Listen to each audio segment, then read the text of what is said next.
Бұл жерде өзіңіздер жақсы білесіздер, бұрын бұл жер аэропорттың жері болған. Азыр мына ушул жер биздин урматтуу президентибиздин тапшырмасы негизинде мына ушул турак жай үйлөр жүрөт. 20 блоктон турган астында 5 этаждуу үйлөр турат. 56 блоктон турган аркасында 9 этаждуу үй жүрөт.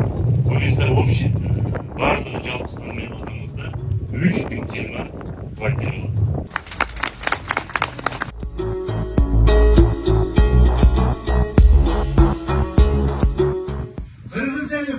Kırgız yerim, daim bir balalı, var balalı, toltura balalı, çay balalı, bırak tüvenmeyim. Kırgız yerim, daim böyle meselesi. Amin. Bizde evimizde her daim tinçlik olsun. Hadi birinizler den soğukta bolunuzlar. Birbirinizderde iyilik olsun. Rahmat.